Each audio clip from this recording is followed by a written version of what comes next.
Good morning everyone. हमने अधिगम के सिद्धांत चालू कर रखे हैं हमारे मैंने लास्ट क्लार्क हल्का सिद्धांत आपको करवाया था।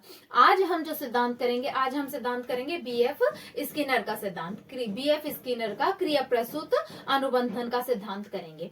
अब लास्ट जो हमने क्लासेस में करा था उसमें और इसके में क्या डिफरेंस है, देखिए हमने पावलोव का सिद्धांत करा, हमने थॉर्नडाइक का सिद्धांत करा, हमने क्लार्क हल्का सिद्धांत करा। उन सब में आप लोगों ने एक बात नोटिस की होगी कि तीनों में एक बात कॉमन थी। क्या बात कॉमन थी? पहले उद्दीपक दिखाया गया, जैसे भाई पावलोव के सिद्धांत में कुत्ते का प्रयोग किया गया तो उसे सामने उद्दीपक दिखाया गया। थॉर्नडाइक के सिद्धांत में सामने मछली का टुकड़ा दिखाया गया, उसकी वजह से बिल्ली अनुक्रिया करे। क्लार्क हल में चूहे को सामने अनाज के दाने दिखाए गए, इसलिए उसने अनुक्रिया करी। इन तीनों में एक बात कॉमन थी कि पहले उद्दीपक दिखाया गया और उद्दीपक को देख के अनुक्रिया हुई। और ये जो आज हम सिद्धांत करेंगे बीएफ स्किनर का सिद्धांत, इस सिद्धांत को मैं शुरू कराऊं उससे पहले आप बस एक बात, एक पॉइंट बीएफ स्किनर का याद रखिएगा कि इसमें पहले क्रिया होगी, उसको उद्दीपक का कोई पता नहीं होता। उद्दीपक का कोई पता नहीं होता, वो स्वतः ही अनुक्रिया करेगा, पहले ही क्रिया करेगा और उसके बाद अनुक्रिया होगी। मतलब कि इसमें कोई भी उद्दीपक पहले नहीं दिखाया जाता। पहले क्रिया करो बाद में उद्दीपक मिलेगा, पहले क्रिया करो बाद में उद्दीपक। यह सिद्धांत उन पिछले सिद्धांतों से सिर्फ इसलिए अलग है कि इसमें पहले क्रिया की जाएगी और बाद में उद्दीपक का कार्य होगा। ये बात आप इसलिए मैंने शुरू करी कि आप कहें कि हमारा क्या डिफरेंस हो गया, इसलिए अब हम चलते हैं स्किनर के ऊपर। स्किनर में देखिए क्या नाम है इसका, क्रिया प्रसूत अनुबंधन सिद्धांत। नाम और भी बहुत सारे हैं, मेन जो इस सिद्धांत के नाम से इसे जाना जाता है, जैसे थॉर्नडाइक के सिद्धांत के बहुत सारे नाम थे। मेन नाम क्या, जो वेरी वेरी इंपॉर्टेंट नाम है वो क्या था, प्रयास व त्रुटि का सिद्धांत। इसी तरीके से यह वाले सिद्धांत को क्या आप मेन नाम क्या है इसका, क्रिया प्रसूत अनुबंधन का सिद्धांत है। ठीक है, कि प्रतिपादक कौन है इसके, बीएफ स्किनर, बुरहर फ्रेडरिक स्किनर। कब दिया था यह सिद्धांत? यह सिद्धांत दिया था इन्होंने 1938 में दिया। कहाँ दिया? इन्होंने अमेरिका में दिया, अमेरिका। और इन्हें मौलिक व्यवहारवादी कहा गया है, यह एग्जाम में आ चुका है। मौलिक व्यवहारवादी, तो यह चीज आप याद रखिएगा कि मौलिक व्यवहारवादी कौन है, बीएफ स्किनर है। इनकी इन्होंने बुकें, तो वैसे इनकी 4 बुकें हैं, पर वो जो इम्पोर्टेंट नहीं है, देखिए वही चीज पढ़िए, क्योंकि एग्जाम में आप बहुत सारा पढ़ लें वो मायने नहीं रखता। जो मेन है एग्जाम में आता है वही चीज पर आप फोकस करें तो ज्यादा बेहतर होगा। ठीक है, तो कौन कौन सी बुक है, science is human behaviour, the behaviour of organism, यह इनकी 2 इंपॉर्टेंट बुकें हैं। इन बुकों के नाम आप जरूर याद रखिएगा। अब यह सिद्धांत को जानने से पहले इसके कुछ उपनाम हैं। मैं बाद में सिद्धांत में क्या है, कैसे प्रयोग करा, क्या नाम है, इनके ये उपनाम क्यों पड़े, सारी चीजें आगे बताऊंगी।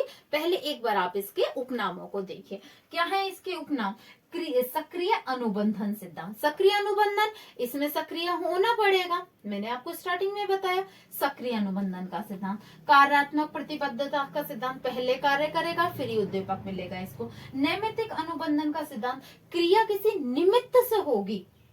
साधनात्मक अनुबंधन का सिद्धांत, आर टाइप अनुबंधन, रेस्पॉन्स, RS रेस्पॉन्स स्टिमुलस अनुबंधन का सिद्धांत, RR साधनात्मक अनुबंधन का सिद्धांत, रिक्त प्राणी उपागम का सिद्धांत। यह इनके उपनाम है। इन उपनामों को आप याद करिएगा, और जब हम इन उपनामों को आप याद कर लेंगे उसके बाद अब हम अगली स्लाइड पर चलते हैं। फिर मैं आपको बताऊंगी कि बीएफ स्किनर के द्वारा क्या क्या प्रयोग किए गए, किस पर प्रयोग किए गए, क्या प्रयोग था, जो भी सारी चीज है आगे बताऊंगी। मेन इस स्लाइड में आप इनके उपनामों से, पावलोव का सिद्धांत इंपॉर्टेंट था परंतु इसके उपनाम वेरी वेरी इंपॉर्टेंट, ये रेस्पॉन्स रेस्फोर्समेंट का सिद्धांत, RS थ्योरी का सिद्धांत, सक्रिय अनुबंधन का सिद्धांत, कार्यात्मक प्रतिबद्धता, नैमित्तिक, क्रिया प्रसूत, ये नाम ऐसे हैं जो कई बार एग्जाम में आ चुके हैं, तो यह आप सारों को याद रखिएगा। अब हम अगली स्लाइड पर चलते हैं, जहां किस तरीके से इन्होंने प्रयोग किया है मैं ये आपको बताती हूँ। देखिए, अभी हमने स्किनर का कब इस सिद्धांत का प्रतिपादन करा, क्या इसके सिद्धांत के उपनाम है वगैरह, ये सारी चीजें पढ़ी। अब हम इनके सिद्धांत के बारे में पढ़ते हैं। इन्होंने क्या सिद्धांत दिया? देखिए, इन्होंने जो प्रयोग किया था, इन्होंने एक तो चूहे पर करा, सफेद चूहे पर करा था, और कबूतर के ऊपर इन्होंने प्रयोग किया था। जिस बॉक्स में प्रयोग किया गया चूहे का जो बॉक्स था उसे तो स्किनर बॉक्स बोला, हाँ, और जिस पर कबूतर का जिसमें प्रयोग किया था उसे बोला गया था पिजन बॉक्स बोला गया था, या कबूतर पेटी का बोला गया था। ठीक है, अब क्या था प्रयोग, इस तरीके से मैं बताती हूँ। एक बॉक्स लिया, अब आप दोनों को इसमें चूहे को भी समझिएगा और कबूतर को, दोनों के साथ एक ही तरीके का प्रयोग किया गया था। कैसा प्रयोग किया गया कि एक बॉक्स लिया गया, अब आप ये वाला बॉक्स मानो चाहे ये वाला बॉक्स मानो, दोनों ही एक ही चीज है। उसमें उसने एक कबूतर को रखा, एक चूहे को रखा, जो भी आप मानो, मैं एक किसी भी एक चीज को लेकर समझा देती हूँ, दोनों में सेम ही है। उसने एक बॉक्स लिया, उसे बोलते हैं पिजन बॉक्स, ठीक है, और उसमें उसने एक कबूतर को रखा। कबूतर तो क्या था, भूखा था। अब उसको पहले ये जो लास्ट थॉर्नडाइक पावलोव वगैरह के में भी जो जानवर था वो भूखा था, पर उसको क्या सामने उद्दीपक दिख रहा था कि मछली का टुकड़ा है, मांस का टुकड़ा है, जो भी है वो दिख रहा था। उसको देखने के कारण उसने क्रिया करी थी। पर इस सिद्धांत में मैंने स्टार्टिंग में क्या लाइन बोली थी कि इसमें उद्दीपक पहले नहीं दिखाई देता।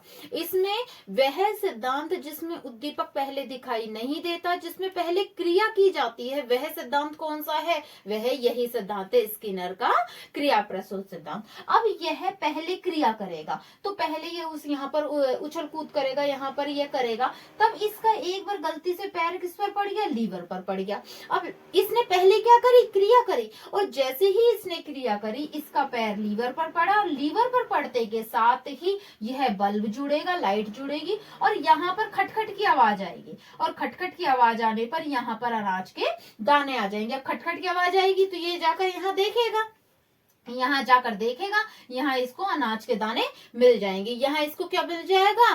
पुनर्बलन मिल जाएगा। इसी तरीके से चूहा को बंद किया, कि चूहे को बंद करा, वह उछल कूद मचाता है, अचानक से उसका पैर लीवर पर पड़ता है, जैसे लीवर पर पैर पड़ा लाइट जुड़ेगी और यहाँ से खटखट की आवाज आएगी, जब वो जाकर देखेगा तो उसे अनाज के दाने मिलेंगे, उसे पुनर्बलन मिलेगा। यह इस सिद्धांत में जब पहले उसने क्रिया करी और उसके बाद यदि उससे सकारात्मक पुनर्बलन मिल गया, अनाज के दाने मिल गए, तो वो क्या करेगा? वह उस सिद्धांत, वह उस कार्य को बार बार करेगा, और 8 से 10 बार में ऐसी स्थिति आ जाएगी कि वह यह बात समझ जाएगा कि लीवर पर पैर दाबेगा तो बल्ब जुड़ेगा और अनाज के दाने आएंगे। पर सबसे सर्वप्रथम क्रिया क्या हुई? पहले क्रिया करी, बाद में पुनर्बलन प्रदान किया गया। तो स्किनर के जो सिद्धांत है उसके 3 आधार माने गए हैं। जो ये मैंने बात बोली उसको एक तरीके से हम नियमावली में बद्ध करें तो स्किनर ने किस प्रकार से बद्ध करा? उसने 3 नियम दिए। कौन कौन से दिए? क्रिया प्रसूत व्यवहार का नियम, प्रभाव का नियम और आरआर का नियम। अब यह नियम क्या है? वही बात है जो मैंने समझाई है। कैसे? देखिए, क्रिया प्रसूत व्यवहार के नियम में अंतर्गत है कि पहले जो कार्य करने वाला होता है उसको उद्दीपक की जानकारी नहीं होती, और पहले वह क्रिया करता है और बाद में उसको पुनर्बलन प्राप्त होता है। यह इस सिद्धांत के अंतर्गत बताया गया। क्रिया प्रसूत, क्रिया से उत्पन्न, यानी कि पहले क्रिया करेगा और उससे उसका पुनर्बलन, जो भी उसका रिजल्ट मिलता है वो उत्पन्न होगा। ये इसमें बताया गया। प्रभाव का नियम, अब जैसे ही उसने क्रिया करी उसे अनाज के दाने मिले, तो उसको क्या मिला? सकारात्मक प्रभाव मिला, तो वह उस कार्य को बार बार करना सीख जाता है। यानी कि किसी भी क्रिया के बाद यदि सकारात्मक पुनर्बलन मिलता है तो हम बार बार उस क्रिया को करते हैं और अंततः उस क्रिया को करना सीख जाते हैं। यह बात इस नियम में बताई गई, प्रभाव के नियम। यह तीनों नियम स्किनर के नियम का समझ लो आधार है, उसकी प्राण जीविकाएं। यदि ये तीनों समझ लिए तो समझ लो आपने स्किनर का नियम पूरा समझ लिया। क्रिया करेगा तो उसे रिजल्ट प्राप्त होगा, प्रभाव का नियम, यदि वह क्रिया करता है और सकारात्मक उसको अनुक्रिया मिलती है, रेस्पॉन्स मिलता है, तो वह बार बार उस क्रिया को करता है और अंततः उस क्रिया को करना सीख जाता है। यह है प्रभाव का नियम। और ये है आरआर का नियम, वही रेस्पॉन्स और रेनफोर्समेंट का नियम, कि वह पहले क्रिया करेगा और उसका जो परिणाम प्राप्त होता है उसी के अनुसार वह उस कार्य को करना सीख जाता है। जैसे आप देखिए कि कोई अंकल है ना, उन्होंने आपको पैसे दिए कि भाई ये 10 रुपए हैं और मेरे को ये सामान ला कर दे दे, है ना। आपने उसको ला कर दे दिया। आपने पहले क्या करी, लाने का काम किया, आपने पहले क्या करी, क्रिया करी, आपने उसको ला कर दे दिया। रिजल्ट में अंकल क्या कहते हैं, ये ले बेटा, ये 2 रुपए हैं, ये 5 रुपए हैं, इनको रख ले और इनसे तो टॉफी खा लेना, चॉकलेट खा लेना। आपको क्या मिला, परिणाम अच्छा मिला। तो अगली बार जब वो अंकल कोई काम बताएंगे तो आप तुरंत उनका काम करेंगे कि भाई अच्छा परिणाम मिला, और आप उस कार्य को करना सीख जाएंगे। और यदि आपने अंकल को सामान ला के दिया और अंकल जैसे ही सामान ला कर दिया, अरे ये कैसे सामान लेके आया, बिल्कुल मूर्ख है, तुझे सामान खरीदना भी नहीं आता, और आपके धर के 2 चांटे दे दिए, आप अगली बार वो काम करेंगे, आप नहीं करेंगे उस काम को। यानी कि व्यक्ति वही कार्य करता है जिसका सकारात्मक परिणाम आता है और उसको वह करना सीख जाता है। कोई अंकल है, कोई के आप मान लो पैर छुए आपने, है ना, आपने उसके पैर छुए, आपको पता थोड़ी है वो प्रतिफल में आपको चांटा लगाएगा कि आपको प्रतिफल में आशीर्वाद देगा। पहले तो आपने क्रिया करी।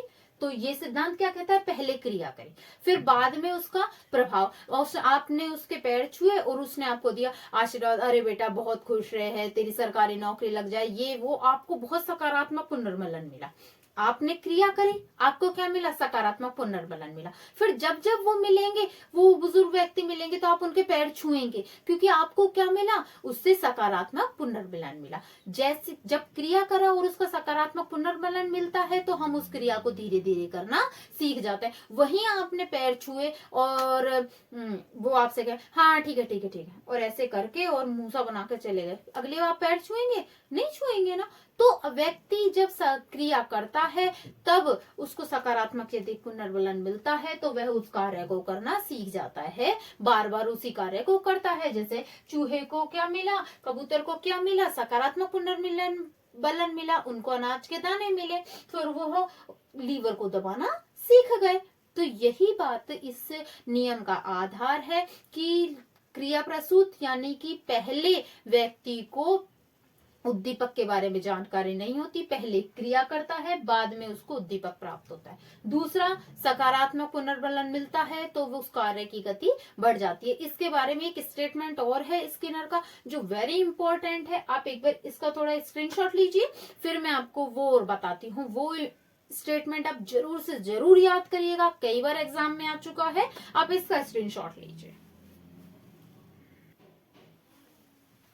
देखिए, अब हमने नियम समझ लिया है कि स्किनर ने क्या नियम दिया, क्या पुस्तक है, सारी चीजें समझने के बाद स्किनर ने कुछ शब्द दिए थे। इन शब्दों का नाम आता है एग्जाम में कि यह शब्द किसके द्वारा दिए गए, तो आप इन शब्दों को याद रखिएगा। वैसे मैं इन शब्दों में क्या है थोड़ा बहुत आपको समझा देती हूँ कि ये शब्द क्या है। देखिए, पहले आप स्किनर का ये वाक्य वेरी वेरी वेरी मोस्ट है, तो आप इसको ध्यान रखिएगा। क्या है, किसी क्रिया को करने के बाद यदि बल प्रदान करने वाला उद्दीपन मिलता है तो उस क्रिया को करने की शक्ति में वृद्धि हो जाती है। यही मैंने आपको अभी एग्जांपल दिए थे। आप किसी वृद्ध के पैर छूते हैं, आपको अच्छा आशीर्वाद मिलता है, तो आप पुनः बार बार उस को छुएंगे। यदि आप किसी बड़े के लिए आपका कोई सामान लेकर आए, उसने आपको बदले में कोई टॉफी दे दी, कोई कैसा दे दिया, तो बार बार आप उसका कार्य करेंगे।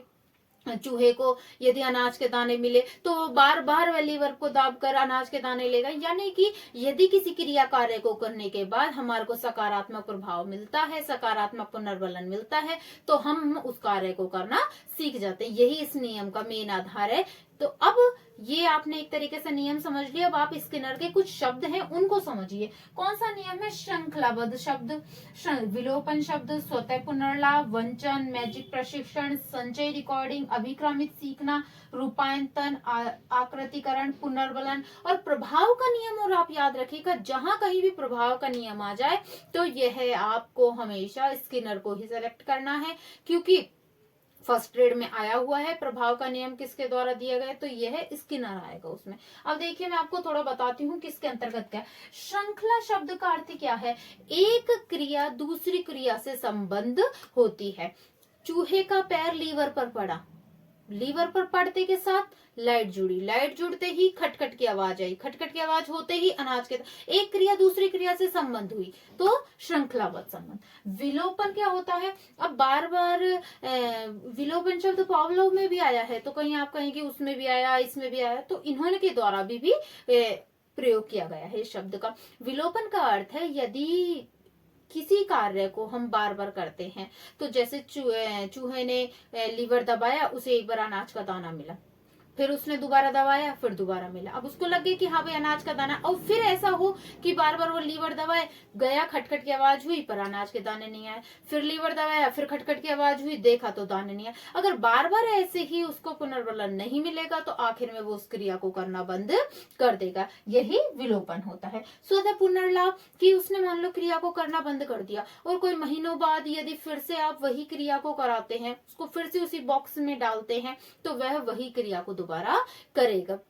जैसे एक एग्जांपल मैंने आपको भी दिया था लास्ट पावलोव के में, कि आप मान लो किसी को पसंद करते हैं, आप की शादी हो गई है, कहीं और हो गई है, और मान लो यदि आपके व्यक्ति उसको 6 महीने बाद, सालों बाद आपको वही व्यक्ति मिलेगा, तो आप पुनः उसको उसी प्रेम भाव से आप उससे मिलेंगे जैसा आप उसको पहले पसंद करते थे। यानी कि जो भाव पहले थे पुनः उन्हीं भावों का जागृत होना इसके अंतर्गत आता है। वंचन, वंचन का अर्थ क्या होता है, किसी भी क्रिया के बाद जब तक सही क्रिया नहीं होती तब तक उसको पुनर्बलन नहीं दिया जाता। जैसे बच्चे से हम उसके टेस्ट हो रहे हैं, हम उससे कहते हैं जब तेरे 10 आउट ऑफ 10 आएंगे तब मैं तुझे ये टॉफी दिलाऊंगी, अगर तेरे 90% आ गई, तेरी 95% आ गई, तो मैं तुझे साइकिल दिलाऊंगा। तो मतलब आपका साइकिल देना ना आपने रोक रखा है, आपने वो पुनर्बलन रोक रखा है कि जब यह क्रिया होगी तब आपको पुनर्बलन मिलेगा। चूहे ने खूब उछल कूद करी,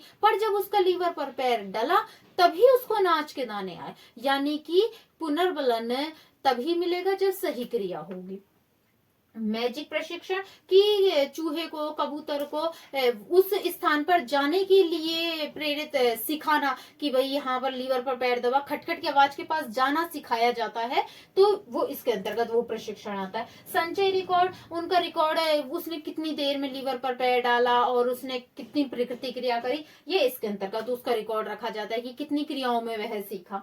अभिक्रमित अनुदेशन का अर्थ होता है कि छोटे छोटे टुकड़ों में कर सिखाना। एकदम से बच्चे को डायरेक्ट आप उसको किताब याद करने के लिए नहीं दे सकते, उसको छोटे छोटे टुकड़ों में आप कर सिखाएंगे तो वह उसको सीखेगा। यह बात स्किनर कहते हैं। आकृतिकरण या रूपायंतन, आकृतिकरण या रूपायंतन का मतलब होता है कि किसी भी चीज को आप उसके प्रतिशत के हिसाब से दे। जैसे यदि कोई बच्चा से मैंने क्वेश्चन पूछा, उसने मेरे 10 क्वेश्चनों में से 5 का आंसर दिया, तो मैं उसे ऐसे नहीं कह सकती कि एक्सीलेंट, वेरी गुड, नहीं, तो उससे आप कहेंगे अच्छा है, ठीक है, वेरी गुड, बैठाओ।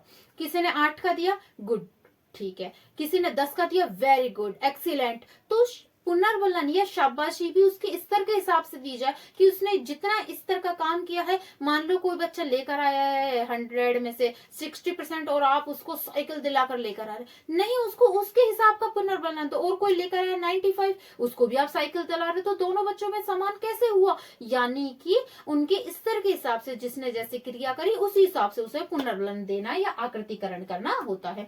पुनर्बलन वही रेस्पॉन्स किस प्रकार से आता है, ये सकारात्मक और नकारात्मक 2 प्रकार का। सकारात्मक होता है जैसे पॉजिटिव रिजल्ट आना, पॉजिटिव रिजल्ट आना, जैसे किसी भी चीज का आपने कोई कार्य किया और उसके प्रति आपको उसका प्रतिफल के रूप में अच्छा कोई चीज मिल जाए, आपने काम करा, आपको शाबाशी मिली, आपको पुरस्कार मिला, आपने कोई कंपटीशन जीता, आपने कोई निबंध प्रतियोगिता करी तो आपको पुरस्कार मिला, आपको कुछ अच्छा मिला, यानी कि तो वो धनात्मक में आएगा। और नकारात्मक में होता है पुनर्बलन को हटा देना, जैसे किसी बच्चे के द्वारा किसी चीज से डरता है कि यदि तूने ये काम नहीं करा तो मैं तेरी पिटाई लगाऊंगी, और उसने वो काम कर दिया तो आपने उस पुनर्बलन को, उस नकारात्मक पुनर्बलन को हटा दिया, आपने उसको नहीं डांटा। यदि किसी के द्वारा तेज धूप में जाया जा रहा है तो तेज धूप को हटाने के लिए आपने क्या करा, आपने चश्मा लगा लिया।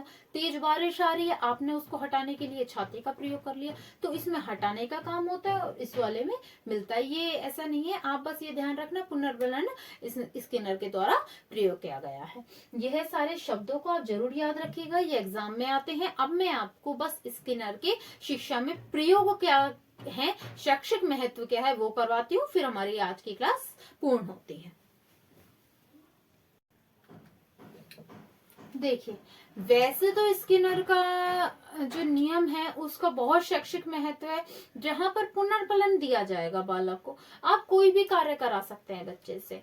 ये कहे ना तो प्यार से कुछ भी कराया जा सकता है, वो वाली बात है। पुनर्बलन देने का बात ये हमारे स्किनर जी कहते हैं। स्किनर ने क्या कहा कि बालक के शब्द भंडार में वृद्धि होती है। बालक कोई भी चीज को बोलता है, मान लो बालक ने कोई भी इंग्लिश के या हिंदी के कोई भी 5 वर्ड याद किए, हमने कहा अरे वाह वेरी गुड बेटा, बहुत अच्छा, अरे तुम तो सारे याद कर लोगे। बच्चे को जो सकारात्मक पुनर्बलन मिला, उसने अगली बार 5 की जगह 15 याद करे, फिर उसने और याद करे। वो धीरे धीरे अपने शब्द भंडार को बढ़ाना सीखता है। यदि बालक का हमें ज्ञान बढ़ाना है, अगली बार एक बार बच्चे के 10 में से 6 नंबर आए, अरे बेटा अच्छी बात है, आप अगली बार बहुत अच्छा करोगे, आपने सकारात्मक पुनर्बलन दिया तो अगली बार वो 6 की जगह 8 लाएगा ही लाएगा। और जब 8 नंबर लाए, जब आप कहे अरे वाह वेरी गुड बेटा, देखो मैंने कहा था ना तुम बहुत अच्छा करोगे, तुम 10 भी ला सकते हो, तुम में इतनी काबिलियत है, उसको आपने सकारात्मक पुनर्बलन दिया तो वो अगली बार 10 भी लाकर दिखाएगा। तो यानी कि हमें सकारात्मक पुनर्बलन के द्वारा हम बालक की किसी भी प्रकार से वृद्धि को कर सकते हैं। तो आप किसी भी चीज में, शिक्षा के क्षेत्र में तो पुनर्बलन सबसे अधिक महत्वपूर्ण है। यदि आपको एक अच्छा शिक्षक बनना है तो आपको एक सकारात्मक पुनर्बलन कर देना ही आना चाहिए।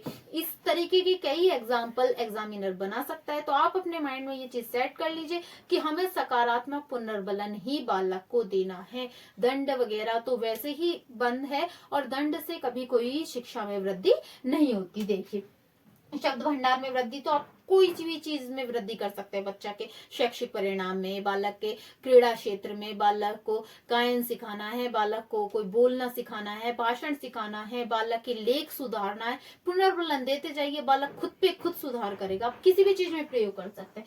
आत्मविश्वास में वृद्धि, जब आप उसको कहेंगे अरे नहीं, बालक की कोई चीज याद नहीं हो रही और हम कहें अरे नहीं बेटा तेरा तो माइंड बहुत अच्छा है, अरे तेरे जरूर याद हो जाएगी, अच्छे से याद हो जाएगी, आपने उसमें इतना आत्मविश्वास भरा कि उसको लगेगा कि हाँ नहीं मुझे याद हो जाएगी। कि हमारा है ना कॉन्शियस माइंड, अनकॉन्शियस माइंड, वो चीजें अपने आप उस चीज को ऑब्जर्व करती कि हाँ भाई मैं याद कर सकता हूँ, मेरी नौकरी लग सकती है। और मान लो आपने एक बार एग्जाम दिया और आपसे कहें अरे तेरी नौकरी लग ही नहीं सकती, तूने 2 बार तो एग्जाम दे लिया, तो आपका आत्मविश्वास खुद पे खुद टूट जाएगा। अगर आप कुछ अच्छा कर सकते हैं तब भी आप नहीं कर पाएंगे। तो एक सकारात्मक पुनर्बलन खुद पे खुद आत्मविश्वास में वृद्धि करेगा।